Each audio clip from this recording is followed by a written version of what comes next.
רבה לפרופסור רב, יעלה ויבוא פרופסור יחיאל שלזינגר, שהוא מנהל אגף ילדים בבית חולים שערי צדק ומומחה במחלות זיהומיות בילדים. תדבר נגד.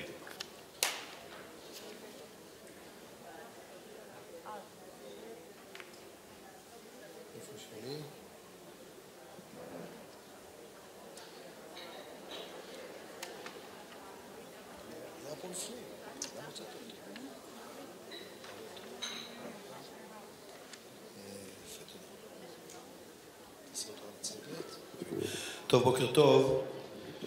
הגונב מהגנב פטור, יעקב. אני מתחיל ב10 ל. תראו, ההגדרה של המטרה של הדיון הזה הייתה לטעמי לא לתת ריוויו על CMV בהיריון, כי אני השתדלתי מאוד שלא לעשות את זה, אלא הרבה מאוד דברים שגליה אמרה שהם מאוד חשובים, ואנחנו משתמשים בהם כל הזמן בחשיבה, לראות איך הם מקרינים על ההחלטה מה לעשות. אני גם לא רוצה להתחיל את הדיון מהמקום שזה מה שעושים בשטח, אז בואו לא נריב על זה, כי אז מתנו מה לעשות. בשטח גם עוברים באור אדום. אני לא חושב שזה הקריטריון. הקריטריון הוא לחשוב נכון, אם יש היגיון בבדיקת סקירה בהיריון, שבניגוד לשקופית האחרונה של גליה, שכותב סטוארט אדלר, שהוא מאוד אינטרסנט בעניין הזה, מאוד מאוד אינטרסנט, שב8 מדינות אירופאיות עושים סקירה, אנחנו יודעים שזה לא נכון. המלצה כתובה לא קיימת.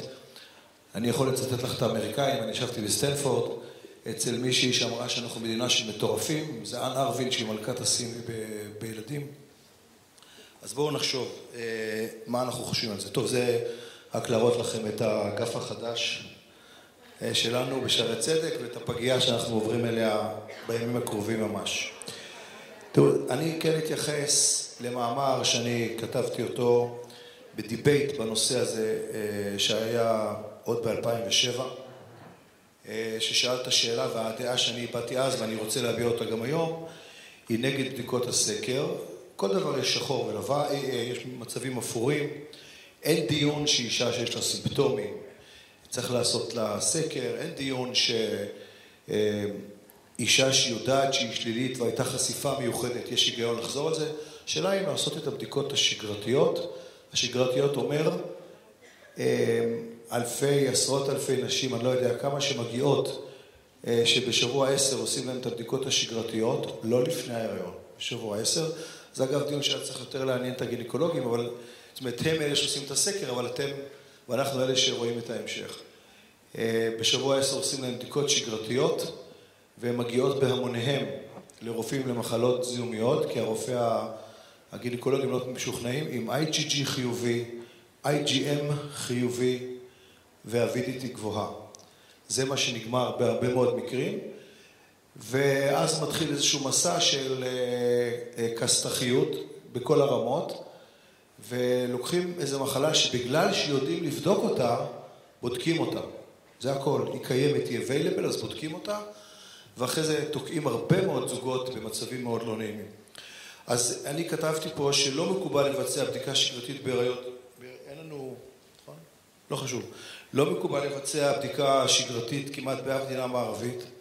בארץ יש הנחיה, בעקבות מה שאמרה פרופסור רב, יש הנחיות כתובות, חוזרות ונשנות, רשמיות, פורמליות, לא לעשות בדיקת סקר שגרתית. יש פסיקה של בית המשפט העליון על ילד שסבל מ-CMV ותבעו את הגינקולוג, למה לא שלח את הבדיקה? שהגינקולוג נהג כנכון, אבל בפועל יש המון שעושים את הבדיקה במגע הראשוני עם אנשים מהערות, מהסיבות שהוזכרו. בארצות הברית למשל, שזה לא מקובל, אנחנו בכינוסים, שמי שהיה פה, אם יש פה אנשים שהיו בכינוסים של CMV בהיריון, יש שם ילדים שהם מאוד מאוד פגועים, ויש קבוצה של נשים, בעיקר מאוד חזקות, עם לובי גדול מאוד, שדורשות סטופ CMV, הן מגיעות לכינוסים האלה, הן משתתפות בהפקה שלהם, עם כל מיני ילדים מאוד פגועים, מגיעים לכינוס עם ילד בעגלה מאוד נכה, והטענה שלהם שהיא טענה שצריך לחשוב עליה. אני אישה אינטליגנטית, אני איזו עורך דין מאוד גדולה, היא אפילו איזה סנטורית או משהו. אני רוצה לדעת, אל תמנעו ממני את האינפורמציה. אחרי זה אני אשבור את הראש מה לעשות. אל תחליטו בשבילי ב-2013 שאני לא צריכה לדעת אם יש או אין CMV. אז צריך לחשוב על זה, ואני כן חוזר, אני ארוץ על חלק מהדברים שקודמתי אמרה. זה מאמר מפורסם עוד בפדיאטריקס מ-74 עוד על קריטריונים לסקרינינג, וזה נושא הדיון שלנו, סקרינינג. בוא לא נתבלבל, של אמהות. סקרינינג של תינוקות, אני לא מדבר עליו. ואלה העקרונות שהוזכרו, חומרת המחלה, כמה היא שכיחה, היכולת האבחון של בדיקת הסקר, ועל זה אני אשים את הדגש, כי זה נאמר קודם באופן מאוד, זאת אומרת, זה נאמר, אבל לא היה זמן להקדיש לזה זמן ויכולת ההתערבות. אז חומרת המחלה, אתכם אני לא צריך ללמד, ש-CMV מולד זה מחלה קשה ביותר, אין דיון, כן, הדברים האלה שאני בטוח שכל היושבים פה ראו, עם ההידרוצפלוס וההסתיידויות הפריברטיקולריות הקיצוניות האלה, אין דיון. CMV מולד, סימפטומטי, מחלה קשה לכל החיים, משמעותית מאוד, כלכלית, בריאותית למדינה. אני מסכים לחלוטין לטיעונים המאוד מובנים שפרופסור אהב אמרה. אין דיון. הערות המחלה, גם על זה אין דיון, אני לא רוצה עכשיו לדבר יותר מדי, זה מראה שמדינה ככל שהיא יותר מערבית, אז יש פחות, כאן על הציר הזה זה השכיחות של IgG חיובי, ועל הציר הזה זה הגיל, וככל שמדינה יותר מערבית, הנה זה כאן רוצ'סטר, ארצות הברית, לוקח יותר שנים עד שמגיעים ל-IgG חיובי, לעומת זה לחוף השנהב. אז אין דיון, יש גם את העבודה שהוזכרה בארץ, שטיין וחבריו, מ-95, 15% סרונגטיביות, אני מסכים איתך, גליה, שהיום יש להערכתי הרבה יותר, אני לא יודע אם זה 25% או 30, אנחנו הולכים ונהיים יותר ויותר מערביים עם ירידה. אז אין דיון, סליחה, אני לא רוצה ללכת איתכם עכשיו את כל העץ, האלגוריתם של CMV בהיריון, כי אני בלחץ גדול של זמן, אבל לפי חישוב שעשיתי, אמנם כשהיו 135,000 לידות בשנה, היום זה אולי 170, אז צריך להוסיף את האחוזים הנדרשים. זה הצד של המחוסנות, שאנחנו לא יודעים כמה הוא תורם, ולפי העבודה של גליה הוא תורם הרבה מאוד, וגם לפי העבודות של מייק קנון מה-CDC, וזה לא מחוסנות. וכאן יש 60 ילדים שאנחנו מוטרדים מהם, אז נגיד 100, לא אתווכח על זה, המחלה היא לא ספק שכיחה, כמו שהוזכר, פנילקטונוריה, זה 1 ל-25,000 נדמה לי שכיחות, וההיפותיירוידיזם 1 ל-4,000, אז אומרים על 1 ל-100 מולד, לא סימפטומטי. כלומר, אין דיון, מבחינה זאת אנחנו צריכים לעשות סקרינינג. יש עבודה שהזכירו מכיוון שאנחנו עושים אותה, זו עבודה יחידה מהארץ של סקרינינג של ילדים, 1,000 ילדים משערי צדק, 1,000 ילדים מהעמק, זה כבר לפני כמה שנים טובות, ובאמת כמו שנאמר, הגענו ל-0.7% מהילדים. תיקחו במחלקה שלכם כל תינוק שנולד, תשלחו לכל אחד שתן, תקבלו סביב 1%, זה מתאים למדינות רבות בעולם, ופרופסור קווינט ידבר על זה. אז על זה אין דיון. הדיון העיקרי זה היכולת האבחון של בדיקת סקר. אתם שולחים נייר גטרי, אתם מקבלים תשובה פנילקטונוריה, yes or no. תיירואיד, yes or no. קיבלת תשובה. מה כאן? יש לנו את IgM. רוב הנשים מגיעות, יש מעט מאוד נשים שהתחילו הריון עם IgG שלילי, ואז פתאום בשבוע 15 הוא נהיה חיובי. אז אין דיון, הם בהחלט primary infection. רוב הנשים מגיעות בגלל IgM. כי התפיסה שקיבלנו בבית ספר לרפואה, כולנו, גם הרופא נשים, ש-IgM זה recent infection. הוא רואה IgM, הוא רואה איזה אקוויבוקל IgM באחת משתי שיטות, זה לא מעניין אותו, הוא צריך כיסוי, חבל לו על הזמן, רופא נשים, אני לא רוצה להשמיץ כמובן, חבל על הזמן, תלכי לזיומולוג, זהו, תשברי את הראש. היא כבר בוכה כל הלילה בגלל איזה IgM, אקוויבוקל, ואני רואה את זה כל שבוע, אני אראה היום כמה כאלה, אין לי ספק. אז זה הבעיה ש-IgM יכול מצד אחד להישאר זמן קצר ביותר ולהיעלם. אפשר לפספס פריימרי אם מסתכלים רק על IgM בתור העיקר, והעיקר ש-IgM יכול להישאר חיובי. רבותיי, הוא יכול להישאר שנים. מגיעות אליי נשים שמקבלות הוראה לא להיכנס להיריון עד ש-IgM ייעלם. זה נאמר גם על ידי חלק מהעמיתיי במחלות זיהומיות, ובוודאי על ידי גינקולוגים. והוא נשאר ונשאר ונשאר, והוא לא יורד, 3 שנים הוא לא יורד. IgM יכול להופיע בזמן של שפעול של זיהום ישן, והרבה פעמים גם סתם קיים, ואנחנו לא יודעים איך לאכול אותו. וזה מקור זה הבדיקת הסקרינינג שלנו. לא ה-VDT, זאת הבדיקת הסקרינינג. ה-VDT, מקווה שכולם כבר מכירים אותה, זה מדד לקביעת גיל הנוגדנים. למעשה, יש איזה מין, כאן על ציר ה-X זה הזמן, ציר ה-Y זה ה-VDT, וזה משהו שתוך כמה חודשים עולה ונכנס לאיזה פלטו לכל החיים. ה-VDT מקסימלית, זה בעצם, זה מבוסס על זה שיש קשר בין גיל הנוגדנים לאיכות שלהם, נקרא לזה ככה, וה-VDT מקסימלית, היא אומרת שזה לפחות 3 חודשים, זה יכול להיות גם 30 שנה. ה-VDT נמוכה באמת מדברת על הדבקה טריה. אם אישה בהיריון הקודם על ה-IgG חיובי, אין לי מה לחפש את ה-VDT שלה בהיריון הנוכחי. כל מה שהוא אמור זה להגיד לי אם ה-IgG שאני רואה עכשיו הוא טרי או לא טרי. אז זה מדד טוב, אני מסכים איתך גליה, שהוא מאוד עוזר, מאוד חשוב, הוא באמת תוספת משמעותית ביכולת הייעוץ באנשים האלה, אבל הוא מוגבל, הוא ממש מוגבל. ונוסיף פה באמת את העבודה המפורסמת של גליה וחבריה, עבודה שהיא באיזשהו מקום שוברת מוסכמות, פורסמה בעיתון מאוד מצוין, שנקרא Emerging Infectious Diseases, והשורה האחרונה הייתה שהסכנה להעברה לעובר היא יותר, אבל בקיצור, Congenital CMV disease, מחלה, היה מאובחן בשתי הקבוצות של פריימרי ואקטיבציה באחוזים שווים. אני חולק על זה, אני חושב שרבים חולקים על זה, אבל מה שזה אומר רק, שאת ה-VDT אפשר לשים בצד. כי אם האישה הזאת היה לה הריון לפני 10 שנים, ועכשיו יש לה ריאקטיבציה, היא באותה סכנה, אין הבדל. ואנחנו גם יודעים שהריאקטיבציה ו-IgM זה לא הולך ביחד. יכול להיות IgM בלי ריאקטיבציה, יכול להיות ריאקטיבציה בלי IgM. פירושם של דברים, כל אישה בהיריון, במדינת ישראל יש 170,000 הריונות בשנה, בוא נגיד כמה את רוצה, נגיד 60% חיוביות, אז 120,000 נשים by definition, ביום שהן מחליטות להיכנס להיריון, לוקחות סיכון של ריאקטיבציה, שאנחנו לא יודעים באמת למדוד אותה, לא IgM יגיד לנו את זה, ואנחנו בסיכון מסוים, נתון בסיסי, שמצטרף ל-0.8% סיכון בכל הריון, שקוראים עליו בנלסון. אז אנחנו רצים אחרי ה-CMV, כשאנחנו בעצם עושים משהו שאין בו הרבה תועלת, כי אנחנו לא, גם ריאקטיבציה היא, לפי השיטה הזאת, היא לא עוזרת.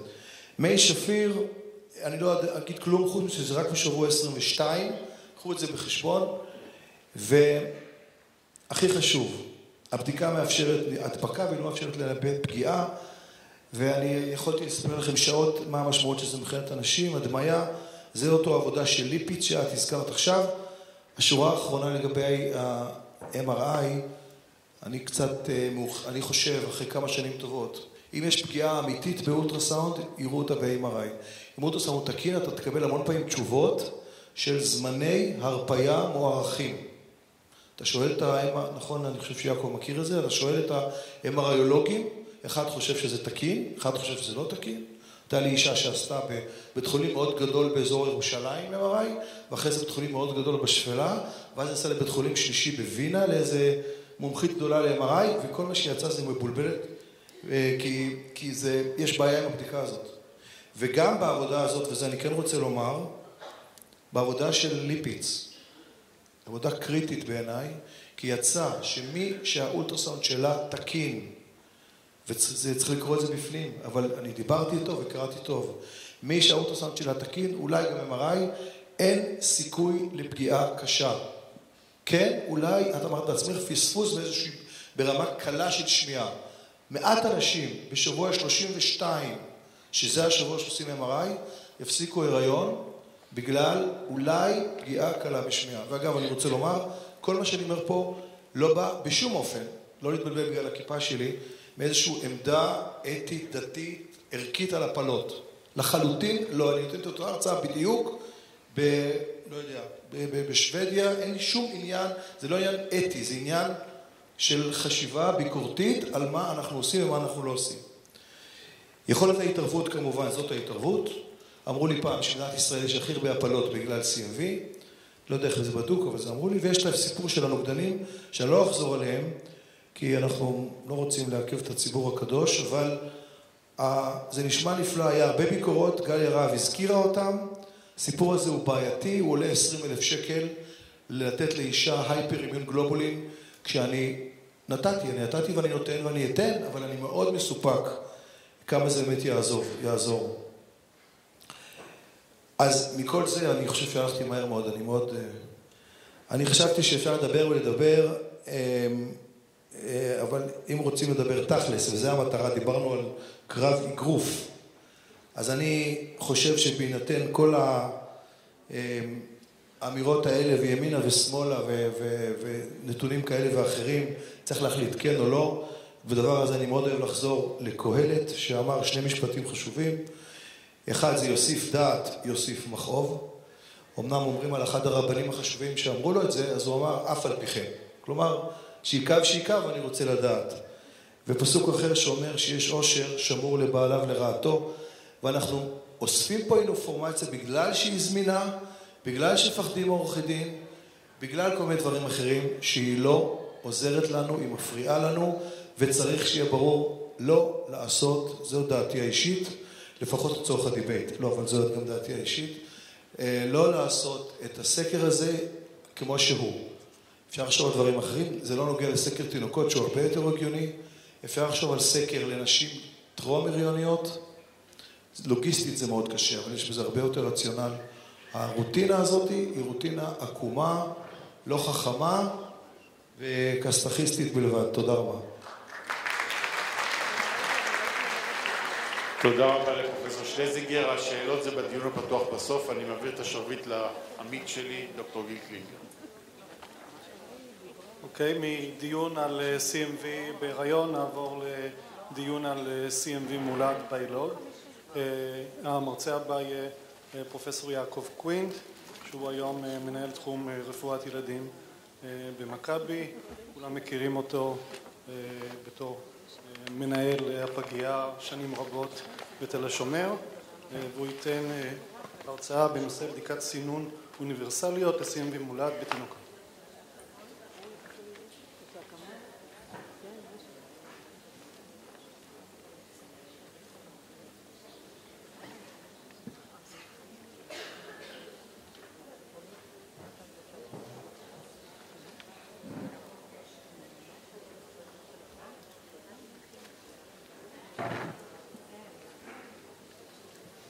אוקיי, שלום וברכה.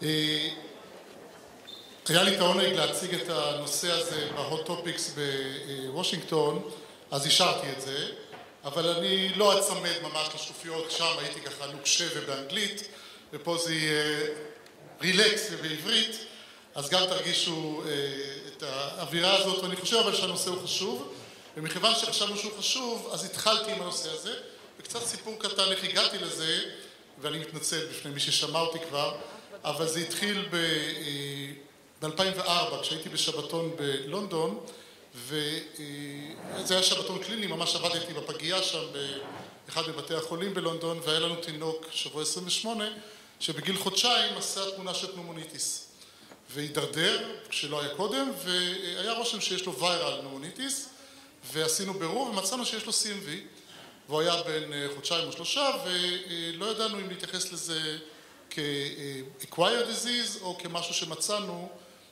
בדיעבד לילד שנדבק בתוך הרחם. ואז בבית חולים הספציפי הזה יש מכון וירולוגי מצוין, שידוע גם בכל אנגליה, והתייעצנו איתם, וב-2004 הם אמרו לי, מה הבעיה? נוציא את הנייר גטרי ונבדוק אם היה לו CMV בנייר גטרי, הסתכלתי עליהם ככה, לא הבנתי מה הם מדברים בדיוק, אבל תוך יום קיבלתי תשובה שזה שלילי. ובמחלקה התייחסנו לזה כתינוק שנדבק מ-CMV אחרי הלידה, והתברר שטעינו. וגם הווירולוגים המכובדים באנגליה טעו, כפי שאני אראה לכם תכף. אז כשחזרתי לארץ מהשבתון, פניתי למכון הווירולוגי בתל השומר, שהוא מכון הווירולוגי של משרד הבריאות, בראשותה של פרופסור אלה מנדלסון, ואמרתי לה, תשמעי, באנגליה בודקים PCR ל-CMV מניירות גטרי, מה איתנו? אז אמרה לי, לא שמעתי, אני אשב ואני נתחיל לבדוק את זה. היא חזרה אליי אחרי 4 שנים, ב-2008, והיא אמרה לי, הצלחנו. אמרתי, יופי, אז בואו נתחיל לעשות סקרינינג ל-CMV מניירות גטרי, כי אנחנו חושבים שזה חשוב. חשוב לדעת אם ילדים נדבקו. ואז ניסיתי לקבל את הניירות גטרי, אבל מתברר שבאותו זמן יאיר אליקסטר הכניס את ה-20 מחלות נוספות שהוא בודק, וגם הוא משתמש בניירות האלה, אז הוא צריך היה אותם ולא נתן, לא שחרר לנו אותם. אז אמרנו, אוקיי, אין לנו ניירות גטרי, נבדוק מדם טבורי. ואז אני הייתי ידוע כקשרים טובים עם המילדות, והם הסכימו לקחת דם טבורי לכל התינוקות שלנו, ולכן עשינו גם את זה. אבל כשעשינו את זה, אז הקדימו אותנו באלבמה, ואמרו לנו שהדם לא שווה למעשה, ואז לא כדאי לבדוק דם, כי העיל שלו לא טוב, אתם תפתרו את זה, ואז אמרו רק רוק. שתן, אנחנו יודעים שטוב, אבל שתן לאסוף בתינוקות נורא קשה. אז ביקשתי, חזרתי למכון הווירולוגיה, אמרתי, בואו נבדוק מרוק. הפעם לקח להם חודשיים להכניס את השיטה, היא כבר הייתה די מבוססת, והנה אני פה. אז מה שנדבר היום זה קצת רקע, אני אדלג על דברים שכבר באמת גליה נתנה, ונדבר על הדרכים לסקרינינג, נדבר על מה שאנחנו עשינו, נדבר על אותם עקרונות שגם גליה נגעה, אבל ניגע בזה בקצרה, נדבר על הטיפול בתינוקות, על החיסון ששוב גליה דיברה, אבל בקצרה, וגם CMV. הכל יש פה, אבל כמובן אני לא ארחיב במה שנאמר. אז אתם יודעים ש-CMV הוא באמת הזיהום היום התוך-רחמי השכיח ביותר, אבל לא יודעים עליו כיוון שרוב התינוקות הם אסימפטומטיים, ולכן אנחנו לא יודעים מה קורה עם התינוקות האלה. אנחנו מדברים על שמיעה, מדברים על בעיות התפתחות, אבל בתינוק אסימפטומטי, אם הוא יעשה כל מיני הפרעות נוירולוגיות קלות, לא קשות, בכיתה א', או אולי הפרעות קשב, או מי יודע מה, אנחנו לא נוכל לדעת אם הוא נפגע ב-CMV בהיריון, ואולי זה ההסבר. כנ"ל לגבי שמיעה, אם לא נדע שהוא CMV, ולא נאתר אותו בסקרינינג לשמיעה, והוא יעשה חרשות בגיל 3 ויאובחן מאוחר מדי, אנחנו לא נדע אם זה מ-CMV או לא. כלומר, הברדן, הקושי הזה של הווירוס הזה, הוא בהחלט לא ידוע לנו, כי רובם אסימפטומטיים. עכשיו, כמובן שעם כל העבודות שעכשיו אנשים כותבים בעולם, אנחנו כבר מתחילים להבין שיש לו את הברדן הזה, ולכן עולה הנושא של הסקרינינג, וכאילו זה טוב, אבל אני מניח שהקוסט אפקטיבנס ודברים אחרים יקבעו אם אנחנו נצליח להכניס את זה גם במדינת ישראל. אני שמח שיחיאל תומך, אני לא בטוח עד כמה כולם תומכים, אני מניח שגם יעקב אולי, אבל אם נצליח לשכנע את משרד הבריאות לעשות את זה, אני כמובן מאוד אשמח, אני בהחלט מאמין בזה. דבר נוסף שצריכים לזכור ב-CMV, שאם במחלה זיהומית אחרת, האמא המחוסנת מגנה על הילד שלה, במקרה הזה היא מגנה עד גבול מסוים. כלומר, נכון, הילד כנראה לא יהיה סימפטומטי אם האמא נחשפה ל-CMV, אבל אלה האמהות שיעבירו את האסימפטומטים. ופה הנושא של הריאקטיבציה והשינוי במערך החיסוני שעובר הגוף האמאי בזמן ההיריון כנראה מסביר את זה. אנחנו מדברים גם על ריאקטיבציה או גם על זנים אחרים.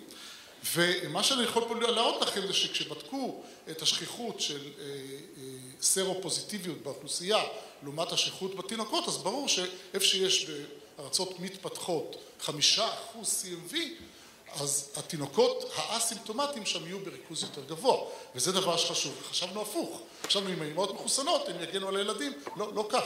זאת אומרת, בהחלט הנושא הזה של הווירוס הזה, שנשאר כנראה בגוף שלנו כל החיים, ועובר ריאקטיבציה בהיריון, הוא קובע.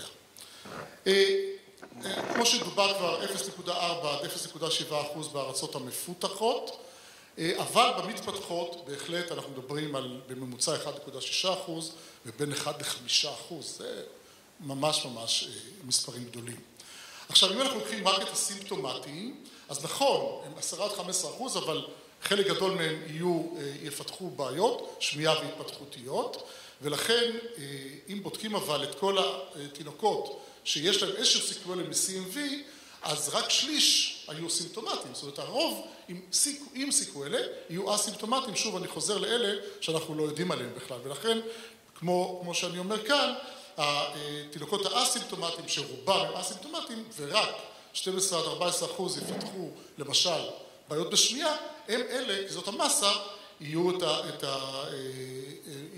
יפתחו איזשהו long term outcome ורובם יהיו אסימפטומטיים, ובארצות הברית אנחנו מדברים על בערך 5,000 ילדים שמפוספסים כל שנה בגלל שהסקרינינג של השמיעה לא עולה עליהם. אם הסקרינינג של השמיעה היה עולה עליהם, לא צריך גם סקרינינג של תינוקות, היינו חיים עם זה טוב. אז איך אנחנו יכולים לבדוק סקרינינג? אז שתן כולכם יודעים, והיו כמה וכמה עבודות, וגם יחיל עשה עבודה כזאת וגם בעפולה עשו, והם מצאו נדמה לי אצלכם 0.7, בעפולה 1% נדמה לי, לא חשוב, אבל זה הערך שאנחנו יודעים היום מהשתן, וגם בארצות אחרות זה מדובר על 0.7%. יש את הנושא של היפני שאלה, גם כדבר נורא נחמד, כדי לדעת אותו, כל כך קשה לקחת שתן, אבל אם שמים את הנייר גטרי בתוך החיתול, אפשר לשלוף אותו אחרי שהילד עושה פיפי, ולהפיק משם את ה-PCR, יופי של עבודה, הוא בדק 20,000 תינוקות, מצא 0.3% ביפן, וכמובן אפשר, זה אחד הדרכים שאפשר לשקול בשביל לבצע. הבעיה היא שמתלקלק עם צואה וכו' וכו'. קצת בעייתי. הדם, כמו שאמרתי, הדם היה מאוד מפתה, בעיקר ניירות גטרי, ובופנה שאחד החוקרים המובילים בדק את הסנסיטיביות לעומת רוק וראה עד כמה זה לא טוב, וזה באותה שנה שאנחנו עשינו את הבדיקה מדם, וגם אנחנו ראינו, זה מה שיש פה, הקבוצה, שוב אני צריך לתת את כל זו קבוצה שהכילה את אנשי הזיהומים של שיבא, את המכון הווירולוגי ואת הניאונטולוגים, ועשינו עבודה מדם טבורי, והופתענו לקבל בסך הכל 0.27%, שידענו מהעבודות של יחיל וחבריו, שזה צריך להגיע ל-0.5, 0.7, 1%, והרגשנו שמשהו לא טוב, אבל ההסבר הוא שהשלב הווירמי של ה-CMV הוא למעשה קצר מאוד, וזה מה שקורה. זה לא שה-CMV לא עובר בדם, הוא פשוט שלב מאוד קצר, אנחנו פשוט לא תופסים אותו, גם בשיטה הכי עדינה וסנסיטיבית של PCR. ולכן הגענו בסופו של דבר לרוק, והעבודה החלוצית באמת של בופנה מ-2011 שהראתה יילד מצוין, ובהחלט זו השיטה. זאת אומרת, אם בכלל מדברים היום, לפי הערכתי זאת השיטה. ואז החלטנו ב-2011 לבדוק את כל הילדים שלנו, המכון הווירולוגי התארגן, והצלחנו לעשות את זה, ואנחנו תכף נדבר על זה. כמובן שלעשות סקרינינג אוניברסלי הוא לא קל, הוא גם עולה כסף וגם לא כל מדינה הולכת ומאשרת אותו, ולכן באנגליה הם עשו פשרה קלה, והפשרה קלה או קצת יותר מזה, הם אמרו לא נעשה סקרינינג לכולם, נעשה סקרינינג רק לאלה שלא עוברים את בדיקת השמיעה, ואת אלה אבל נקפיד לבדוק לפני שהם יוצאים הביתה, כדי לא לפספס לפחות בקבוצה הזאת. הבעיה כמובן בזה שצריכים לעשות את זה עד גיל 3 שבועות, ואחר כך אנחנו לא יודעים אם זה כבר acquired infection, והבעיה העיקרית היא אותו אחוז של הילדים עם פגיעה בשמיעה שיפוספסו בסקרינינג שאנחנו עושים במחלקות. כלומר, אם יש אחוז גבוה כאלה, זה לא שווה. אם יש אחוז קטן כזה, זה שווה מאוד. ואני יכול לומר לכם שההרגשה שלנו בתל השומר, אחרי העבודה שבדקנו, שהאחוז הוא לא גבוה. ובניגוד, אנחנו מצאנו אחוזים יותר קטנים, ויכול להיות שיש על מה לדבר, לעשות רק את אלה שלא עוברים בשמיעה, אבל להקפיד לעשות אותם לפני שהם הולכים הביתה. אז מה עשינו?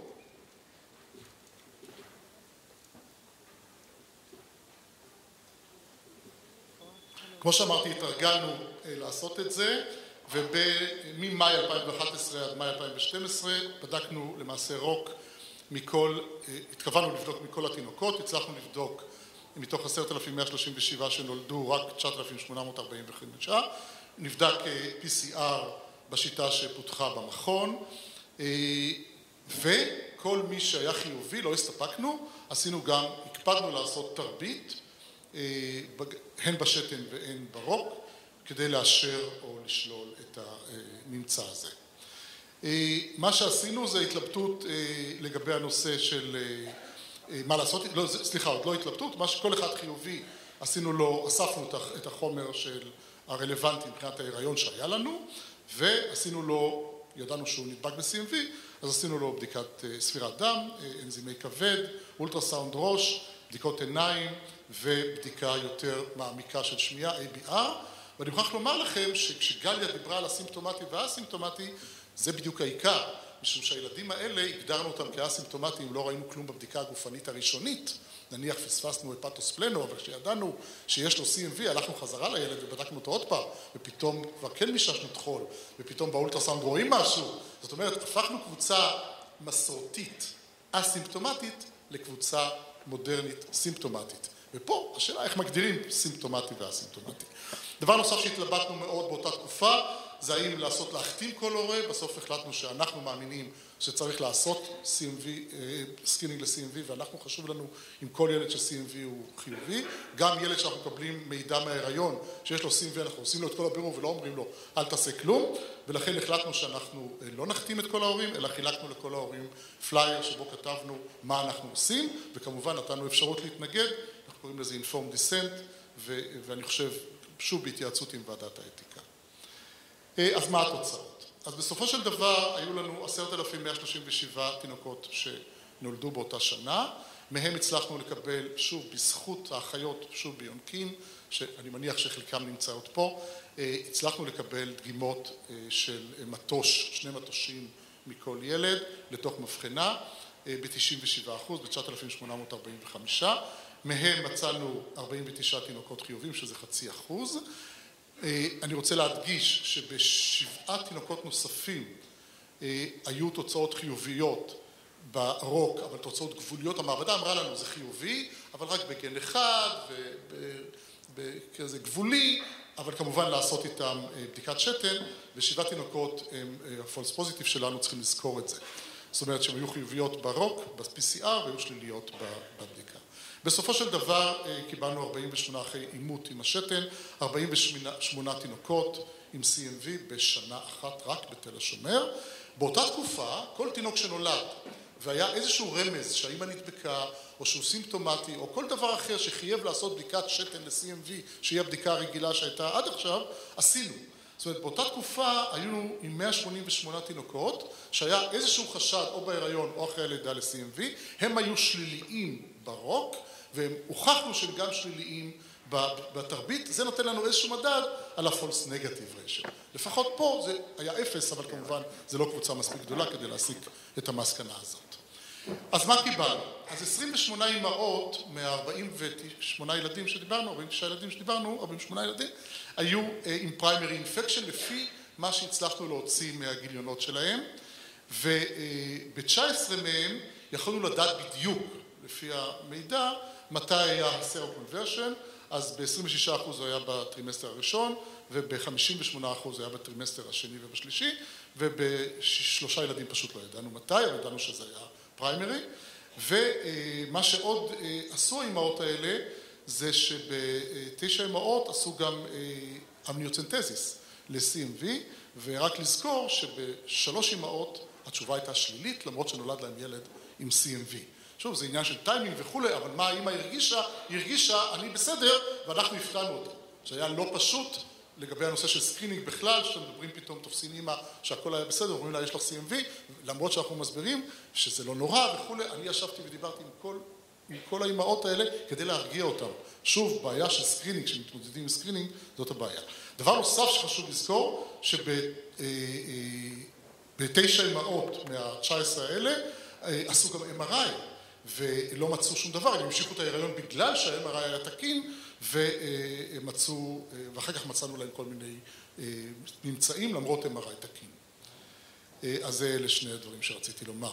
עכשיו, לגבי הנשים בכלל, אז אני לא חושב שכדאי לעבור באיטיות על כל הדברים האלה, אבל מה שאני רוצה לזכור, שהגדרנו בסופו של דבר 10 תינוקות שהגדרנו אותם סימפטומטיים, אחרי בירור, לזכור, זה סימפטומטי חדש, ובארבעה מהם החלטנו לטפל. ופה הייתה עיקר הדילמה במי לטפל מ10 האלה ובמי לא לטפל, ויעקב ירחיב על זה, אבל למשל אם היה לנו ילד שהוא פיקס תקין, לחלוטין, ואיזשהו LSV, בוא נאמר, הכי חזק שיש, החלטנו לא לטפל. ובכוונה אני אומר את זה, כיוון שיעקב ידבר גם על זה. אבל הייתה התלבטות קשה במי לטפל ובמי לא, ופה יש את הסיכום של אלה שטיפלנו, ואתם רואים פה שטיפלנו בסימטריקל IUGR, בתינוק שהיה לו גם טרובוציטופניה ומיקרוצפלי, בתינוק שהיה לו סוברפנדימל ציסט ו-LSV, אתם רואים LSV פלוס ממצא נוסף, טיפלנו בתינוק שהיה פג עם מיקרוצפלי ועלייה באנזימי כבד וטרומבוציטופניה, וטיפלנו בפג אחד שהיה עם בעיית שמיעה. ופה אני רוצה לגבי יחיאל שאמר שאסימפטומטי זה רק פגיעה בשמיעה קלה, יש גם פגיעות שמיעה יותר קשות באסימפטומטיים, תזכרו את זה, אני מכיר אישית כמה מקרים של חרשות מוחלטת באוזן אחת אמנם, אבל חרשות מוחלטת זה נכות, ובהחלט זה לא רק פגיעות קלות בשמיעה, אלא גם... כן.